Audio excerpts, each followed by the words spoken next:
A city that was often focused on fear rode a subway into a national argument about crime and race and self-defense. I'm Matt Haskman. I'm a high school history teacher, and we're going through Billy Joel's We Didn't Start the Fire, line by line. So we've had, foreign debt, homeless vets, AIDS, crack, Bernie Goetz is where we're at right now. And when Billy Joel sings Bernie Goetz, he's pointing to the December 22nd, 1984 incident on a New York City subway that involved a shooting that turned one man into a headline and, the city's anxiety into a debate. Bernard Goetz shot 4 teenagers after they asked him for some money on a downtown 2 train.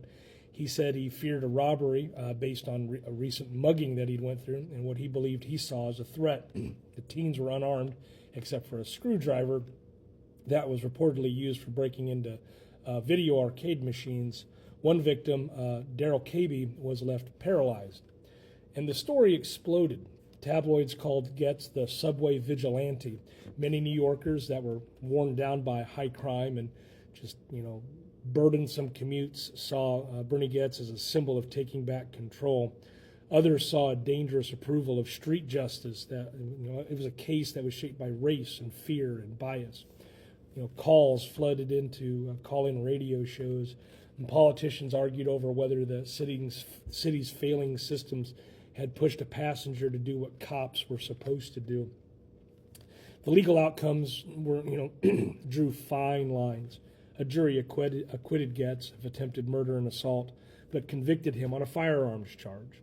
He served a few months in jail, and years later, in a civil trial, a jury found him liable for Cabey's injuries and awarded significant damages.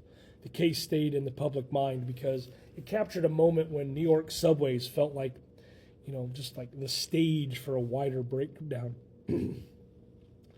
It matters here, the lyrics matter here, because Bernie Goetz condenses the fear of mid-1980s urban crime, the argument over self-defense and the way the media can turn one incident into a referendum on, public policy.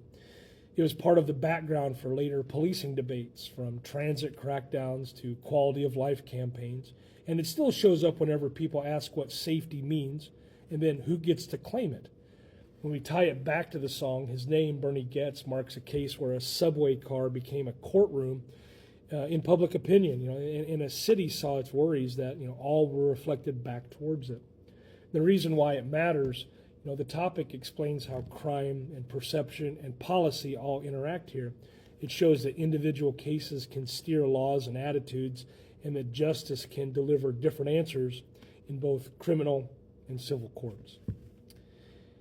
All right, so we've been through some pretty down topics here, some dark topics. So we'll move on to the next line here, because we're just on that rocket sled towards the end of the song. So I appreciate you sticking with me and watching these episodes as we begin to wrap things up. Thanks for watching.